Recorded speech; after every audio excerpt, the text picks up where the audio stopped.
అనగనగా ఒకప్పుడు గోదావరి నదీ తీరంలో ఆనందుడనే యువకుడుండేవాడు. అతనికి ఒక చిన్న చెరువు కింద కొద్దిపాటి పొలం ఉంది. ఆ పొలాన్ని పండించుకుంటూ అతను జీవనం సాగిస్తూ ఉండేవాడు. ఈ సంవత్సరాల పాటు వ్యవసాయం బాగానే సాగింది. కాని అందుకు ఆధారంగా ఉంటున్న చెరువు క్రమంగా ఎండిపోనారంభించింది. అందువల్ల ఆనందుడు చాలా నష్టపోతాడు. దాంతో ఆనందుడు ఒకరోజు తనలో తాను ఇలా అనుకుంటాడు, అసలు ఈ వ్యవసాయం నాకు బొత్తిగా గిట్టుబాటు కావటంలేదు. రోజంతా కష్టపడినా నాకు కడుపు నిండటం కష్టంగా ఉంది. అయితే నాకు వచ్చింది ఇదొక్కటే. ఇప్పుడు ఇంకేం చేయాలి నేను? అది కూడా నాకు అర్థం కావట్లేదు అని తనలో తాను మదనపడి ఏదో ఆలోచించి చివరికి ఒక నిర్ణయానికొస్తాడు ఆనందుడు. నాకిప్పుడు ఏం చేయాలో అర్థమైంది. మనకి ఏమీ లేనప్పుడు ఈ ప్రకృతి మనల్ని ఎప్పుడూ కాపాడుతుంది అని అంటారు. ఇప్పటివరకు ఈ జలవనరులను వాడి వ్యవసాయం చేశాను. ఇక ఇప్పుడు అడుగంటిపోయాయి కాబట్టి ఇక నుండి పక్కనే ఉన్న అడవిలోకి వెళ్లి అడవి మృగాలు వేటాడి వాటి నమ్మి డబ్బు సంపాదిస్తాను. ప్రస్తుతానికి నేను అంతకు మించి చేయాల్సిందేం లేదు. అలా ఆనందుడు పొట్టకూటి కోసం మృగాలను వేటాడి వాటి మాంసం విక్రయించి 4 డబ్బులు తెచ్చుకునేవాడు. అడవిలో పళ్ళు ఫలాలు దొరికేవి. అలానే తేనె కూడా దొరికేది. వాటిమీద ఆధారపడి జీవయాత్ర గడపాల్సిన దుస్థితి ఆనందుడికి ఏర్పడుతుంది. ఒకనాడు అతను అడవిలో తిరుగుతూ ఉండగా ఒకచోట ఒక ముని తపస్సు ఇస్తాడు. ఆహా, ఏమిటి విచిత్రం! ఇంతకాలం ఈ అడవిలో నేను ఒక్కడే ఉన్నాను అనుకున్నాను. కాని ఈ రోజు నాకు తోడుగా ఈ ముని కూడా ఉండటం ఎంతో సంతోషాన్నిచ్చింది. రోజూ ఈ అడవి మృగాల మధ్య తిరిగే నాకు కనీసం మాట్లాడటానికి ఒక మనిషి తోడు దొరికింది అని మనసులో అనుకుని ఆనందుడు ఆ చుట్టుప్రక్కల ఉండే పండ్లు, కందమొలకలు, తేనె తెచ్చి ఆ ముని ముందు పెట్టి సాష్టాంగపడతాడు. అది చూసి ఆ ముని ఇలా అడుగుతాడు, ఓ యువకుడా, ఎవరు నువ్వు? ఎందుకు నాకివన్నీ తెచ్చి పెడుతున్నావు నాయనా? అసలు నువ్వు అడవిలోకి ఎందుకొచ్చావు? అయ్యా, నా పేరు ఆనందుడు. ఈ అడవి పక్క ఉన్న గ్రామంలోనే వ్యవసాయం చేస్తూ ఉండేవాణ్ణి. అయితే కొంతకాలం తీవ్ర అనావృష్టి రావడంతో పంటకు నీరు అందక భూములు బీడుగా మారిపోవడంతో నా జీవనాధారం కోసం ఇలా అడవిలోకి వచ్చాను. ఇక సాటి మనిషిగా మీకు సాయం చేయాలనిపించింది, అందుకే చేశాను, అంతే అని తన గురించంతా వివరంగా చెబుతాడు ఆనందుడు. దాంతో ఆ ముని అతని కానుకలు స్వీకరించి అతన్ని ఆశీర్వదిస్తాడు. అది మొదలు ఆనందుడు రోజూ కొన్ని పళ్ళు, తేనె సంపాదించి ఆ మునికి సమర్పించి తరువాత తన పని తాను చేసుకుంటూ వచ్చేవాడు. ఇలా కొద్ది రోజులు గడిచాక ఆ ముని ఆనందుడితో ఇలా అంటాడు, నాయనా, ఎన్నాళ్ళు నీవు ఫలితం ఆశించకుండా నాకు చేసిన సేవలకు నేనెంతో సంతోషంగా ఉన్నాను.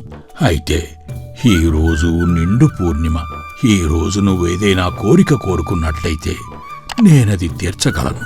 అయితే నీ కోరికను తీర్చే శక్తి నాకు ఈ రోజు ఒక్కరోజు మాత్రమే ఉంటుంది. అందుచేత నీ స్థితికి తగిన కోరికేదన్నా కోరుకో, వెంటనే అనుగ్రహిస్తాను అని అంటాడు ఆ ముని. దాంతో ఆనందుడు ఆనందంతో ఉబ్బి తబ్బిబ్బవుతూ మునిని ఇలా అడుగుతాడు, స్వామి, ఈ అడవిలోకి వచ్చినప్పటినుంచి నాకు జీవితం బాగానే సాగుతోంది. ప్రస్తుతం నాకంటూ ప్రత్యేకమైన కోరికలేం లేవు. అయితే నేనిప్పుడు కష్టపడి గొప్ప ధనవంతుడవ్వాలని కోరుకునేవాణ్ణి. కాని నా కోరిక ఇప్పటికీ నెరవేరలేదు. నా జీవితంలో ఒక్క దారిద్ర్య బాధ తప్ప మరే బాధ లేదు స్వామి. నాయనా, నీకు ఉన్న బాధ ఏదైనా ఒక కోరిక రూపంలో వెళ్లబుచ్చావంటే నేను తప్పకుండా తీరుస్తాను నాయనా. కాబట్టి నీకేం కావాలో కోరుకో. అలాగే స్వామి, మీరు ఇంతలా చెప్తున్నారు కనుక అడుగుతున్నాను. స్వామి, నాకు ఒక బిందె నిండా బంగారు కాసులు కావాలి. ఈ జీవితానికి ఏ లోటు లేకుండా సుఖంగా బతకగలను. సాధ్యమైతే ఈ కోరిక తీర్చండి స్వామి అని వేడుకుంటాడు ఆనందుడు. అది విన్న ముని మరేం ఆలోచించకుండా వెంటనే ఇలా అంటాడు, నాయనా, అలాగే నీ కోరిక తప్పకుండా నెరవేరుతుంది. నువ్వు ఇంటికి వెళ్లి చూడు. నీకు కావలసిన బిందెడు బంగారం నీ ఇంట్లోనే దొరుకుతుంది అని అంటాడు ఆ ముని. దాంతో ఆనందుడు వెంటనే మునికి కృతజ్ఞతలు తెలిపి అక్కడ్నుండి సెలవు తీసుకుని వెంటనే ఇంటికి వెళ్లి చూసుకుంటే అతనికి ఇంట్లో ఒక బిందె నిండా బంగారు కాసులు కనిపిస్తాయి. ఆ ధనం చూసుకుని అతను ఎంతో మురిసిపోయి తన మనస్సులో ఇలా అనుకుంటాడు, మొత్తానికి ఆ ముని ఎంత శక్తి గలవాడో కదా, ఎంత దయగలవాడో. నా కష్టాలన్నీ ఒక్క క్షణంలో తీర్చేశాడు. ఇంతకాలానికి ఆ ముని దయ వల్ల నా దారిద్ర్యం తీరిపోయింది. ఇక నేను చాలా సంతోషంగా బతకచ్చు అని ఎంతో సంతోషంగా ఆ మునిపై అంతులేని భక్తి పుట్టుకొస్తుంది ఆనందుడికి. అందుచేత అతనికిప్పుడు ఆ అరణ్యంలో ఏం పని లేకపోయినా పాలు ఫలాలు తీసుకుని రోజూ అరణ్యానికి పోయి మునికి నివేదన చేసి ఆయనకు తన కృతజ్ఞత తెలుపుకుంటూ వచ్చేవాడు. అతని సేవలకు సంతోషించిన ముని ఇలా అంటాడు. నాయనా, ఇప్పటికి నీ కోరిక తీరిందనుకుంటాను. అయితే నేనొక మాట చెబుతాను నాయనా, జాగ్రత్తగా గుర్తుపెట్టుకో. ఇంతకాలం ఆనందుడి వద్ద డబ్బు లేదు కాబట్టి అతనితో ఎవ్వరికీ పని లేదు. కాని ఇప్పుడు ఆనందుడు ఒక సంపన్నుడు కాబట్టి ఊరిలో ఉన్నవారందరికీ నీతో పని పడుతుంది.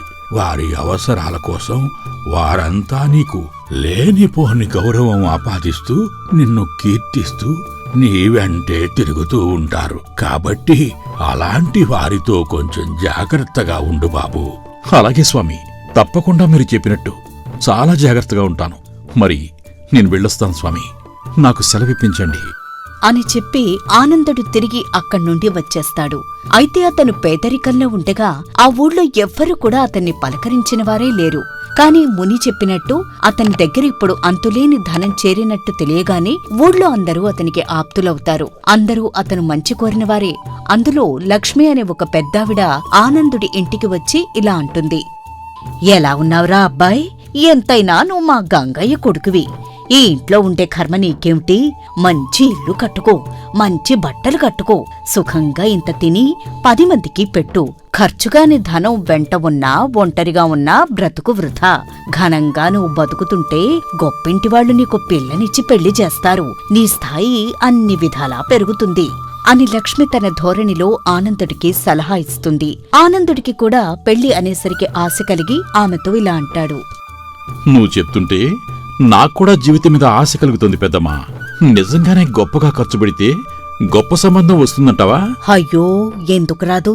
ఎంత చెట్టుకంత గాలని, అలాగే నీ స్థాయిని బట్టి నీకు మంచి సంబంధం కూడా వస్తుంది. కాబట్టి నేను చెప్పినట్టు చెయ్యి. నీకు గొప్ప సంపన్న సంబంధం రాకపోతే నన్ను అడుగు అని చెప్పి అతని చేత డబ్బు ఏడాపెడా ఖర్చు పెట్టిస్తుంది ఆవిడ. అలా నెల తిరుగుతుంది. కాని వారనుకున్నట్టు అతనికి ఎటువంటి గొప్ప సంబంధమూ రాదు. ఇక ఆనందుడు ఆమె చెప్పింది చేస్తూనే రోజూ అరణ్యానికి పోయి ఆ మునికి కానుకలు సమర్పించుకుంటూనే ఉండేవాడు. ఓ రోజు మళ్ళీ ముని అతనితో ఇలా అంటాడు. నాయనా, ఈ రోజు పూర్ణిమ. నీకేదైనా కోరుకుంటే చెప్పు, నేను తప్పకుండా తీరుస్తాను అని అనటంతో ఎలా అయినా ఈసారి పెళ్లి చేసుకోవాలనే ఆశ ఉన్న ఆనందుడు ఇలా అంటాడు. స్వామి, తమ దయవల్ల నా జీవితంలో మొదటిసారిగా దారిద్ర్యబాధ అంటే ఏంటో తెలియకుండా పోయింది. ఇక నాకిప్పుడు మరో కోరిక ఉంది. జీవితంలో ఒక మంచి కన్యను పెళ్లాడి సంసార సుఖం కూడా రుచి చూద్దామని ఉంది.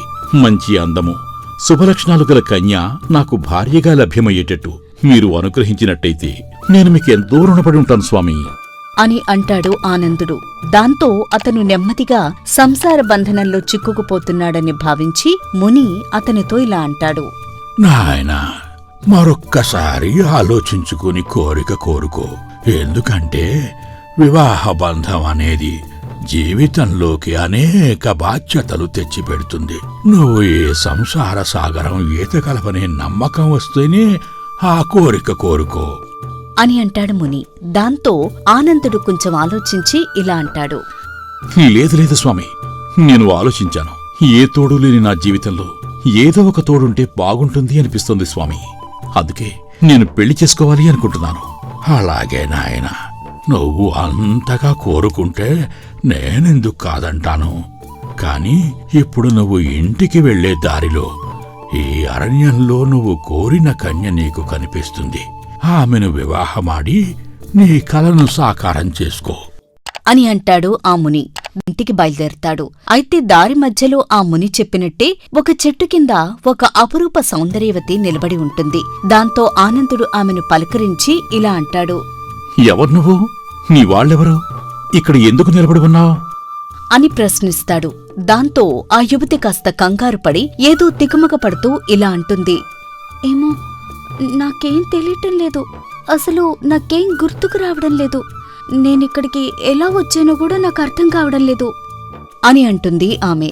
దాంతో ఆ యువతి ఆ ముని చెప్పిన తన భార్య అయి ఉంటుంది అని గ్రహించిన ఆనందుడు వెంటనే ఆమెతో ఇలా అంటాడు. అవునా? అయితే నీకెవరూ లేరా? సరే, మరి నువ్వు నా వెంట వచ్చి నన్ను పెళ్లి చేసుకుంటావా అని ఆనందుడు అడుగుతాడు. అందుకు ఆమె సమ్మతిస్తుంది. దాంతో అతను ఆమెను తెచ్చి పెళ్లి చేసుకుని కొంతకాలం పాటు సుఖంగా గడుపుతాడు. అలా దాదాపు కొంతకాలం గడుస్తుంది. ఓ రోజు అతనింట్లో దొంగలు పడి అతని సంపాదనంతా దోచుకుపోతారు. ఇక అతని భార్యకు తెలియని వింత జబ్బేదో చేసి చనిపోతుంది. దాంతో తన మనసులో మళ్లీ ఇలా అనుకుంటాడు. ఏంటిది, ఈ మధ్య నా జీవితంలో అన్ని చెడు సంఘటనలే జరుగుతున్నాయి. ఒక పక్క నా భార్యకు అంతుచిక్కని జబ్బు వచ్చి ఎన్ని మందులు పడినా తగ్గక చివరకు మరణించింది. ఇంకోవైపు నా ఇంట్లో దొంగలు పడి నా దగ్గర మిగిలి ఉన్న బంగారం అంతా ఎత్తుకుపోయారు. అసలు ఏం జరుగుతుందో నాకు తెలియటం లేదు. నేను ఒక్కసారి అడవికి వెళ్లి స్వామిని కలిసి రావాలి అని లేనిపోని బాధల్లో చిక్కుకున్న ఆనందుడు ఆ బాధలు తట్టుకోలేక అరణ్యంలో ఉన్న ముని వద్దకు వెళ్లి తనకు కలిగిన కష్టాలను ఆ మునితో చెప్పుకుని ఇలా అంటాడు. స్వామి, ఇంతకుముందు మీరు నా మీద ఎంతో అనుగ్రహంతో 2 అపూర్వమైన వరాలిచ్చారు. కాని ఇప్పుడు నేను ఆ రెండింటి వల్ల కలిగిన ప్రయోజనాన్ని పోగొట్టుకుని మళ్లీ యథాస్థితికి వచ్చాను స్వామి. ఇప్పుడు మళ్లీ మీరు నన్ను కరుణించి కాపాడండి. సరే నాయనా, ఇవాళ మళ్లీ పూర్ణిమ. నీకు కావాలంటే ఈ రోజు నీవు కోరిన కోరిక మాత్రం నేను తీర్చగలను. కాని గుర్తుపెట్టుకో, ఇదే నీ ఆఖరి కోరిక అవుతుంది. ఎందుకంటే ఇక్కడ నా తపస్సు ముగిసింది. రేపు నేను హిమాలయాలకు వెళ్ళిపోతున్నాను. ఇక నేను నీకు ఎప్పటికీ కనిపించను. అందుకే జాగ్రత్తగా ఆలోచించి కోరుకో నాయనా. అలా అయితే స్వామి, నాకు మళ్లీ ధనాన్ని, మరొక భార్యను దయచేసి ఇవ్వండి. నాకు ఇక ఏ కొత్త వరాలు వద్దు. లేదు లేదు, అలా 2 వరాలు ఒక్కసారి ఇవ్వలేను. కాబట్టి నువ్వేదైనా ఒక్క వరమే కోరుకో నాయనా. కాని జ్ఞాపకం ఉంచుకో, ఇదే నేను తీర్చగల చివరి వరం అని మళ్లీ హెచ్చరిస్తాడు ముని. దాంతో ఆనందుడు కొంతసేపు ఆలోచించి తనలో తను ఇలా అనుకుంటాడు. నేను ఇంతకు ముందు కోరుకున్న ధనం, భార్య ఏ ఒక్కటి నాకు తృప్తి కలిగించలేదు. పైగా 2 నాతో శాశ్వతంగా నిలిచేవి కావు. వాటికన్నా భూమి శాశ్వతమైంది. నాకు వ్యవసాయం చేతిలో ఉన్న విద్య. ఇక నాకు లేనిదల్లా నీరు. చెరువులో నీరున్నంతకాలం నేను వ్యవసాయం చేసుకుని తృప్తిగా జీవించాను. కాబట్టి నా చేతిలో లేని సుఖం కన్నా నా చేతిలో ఉన్న తృప్తి కోసం నేను చెరువులో నీరు ఎప్పుడు ఉండాలని కోరుకుంటే ఉత్తమం అని భావించి మునితో ఆనందుడు ఇలా అంటాడు. అలా అయితే మునివర్య, నేను ఎక్కడ పోగొట్టుకున్నానో అక్కడే వెతుక్కుంటాను. నా పొలం దగ్గర చెరువులో నీరు ఎండిపోవడంతోనే నేను ఈ అడవిలోకి వచ్చాను. కాబట్టి ఈసారి నా పొలం పక్కనే ఉన్న ఆ చెరువులో ఎంత నీరు తోడినా నీరుండేటట్టుగా అనుగ్రహించండి. అంతకు మించి నాకు వేరే కోరికలేం లేవు స్వామి. సరే నాయనా, అలాగే. నీ చెరువులో నీరు ఎప్పుడూ ఎండిపోదు. ఇక వెళ్ళిరా అని చెప్పి ఆ ముని కళ్ళు మూసుకుని ధ్యానంలో మునిగిపోతాడు. అక్కడ్నుండి ఆనందుడు తన పొలం దగ్గరకు వెళ్లి చూసేసరికి ఎండిపోయిన చెరువు నిండా నీరుతో కళకళ్లాడుతూ కనిపిస్తుంది. అది చూసి ఎంతో సంతోషించిన ఆనందుడు ఇలా అనుకుంటాడు. ఆహా, ఇది కదా అసలైన వరవంటే. ఇన్నాళ్ళు అసలు నిజం గ్రహించక అశాశ్వతమైన ధనము, సౌఖ్యాలను నా మొదటి 2 కోరికలుగా ఆ మునిని అడిగాను. కాని నేను ముందే శాశ్వతమైన, అలాగే ఎప్పుడూ నాతో ఉండి నా విద్యను నమ్ముకుని ఏదైతే నేను కోల్పోయానో అదే అడిగి ఉండుంటే దానితో పంటలు పండించి నాకు కావలసిన సంపదతో పాటు భార్యను కూడా సంపాదించి ఉండేవాణ్ణి. ఏదైతేనే మన కష్టంతో మనకు దక్కింది ఏదీ మనల్ని వదిలి వెళ్లదని తెలుసుకున్నాను. ఇక నుండి ఈ పొలాన్ని దున్ని నా జీవితాన్ని సుఖంగా జీవిస్తాను అని ఆనందుడు వెంటనే ఆ పొలం దున్ని దానికి పుష్కలంగా నీరు పెట్టి పంట వేస్తాడు. దాంతో ఆ 7 పంట బాగా పండుతుంది. అలా ఆ నీటి కరువు తీరిపోవడంతో ఆనందుడు ఆ కాస్త పొలంలోనే పంటలు మార్చి మార్చి పండించి డబ్బు వెనకేసి త్వరలోనే స్థిరంగా జీవించగలుగుతాడు. దాంతో అతనికి చాలా మంది పిల్లనిస్తామని ముందుకొస్తారు.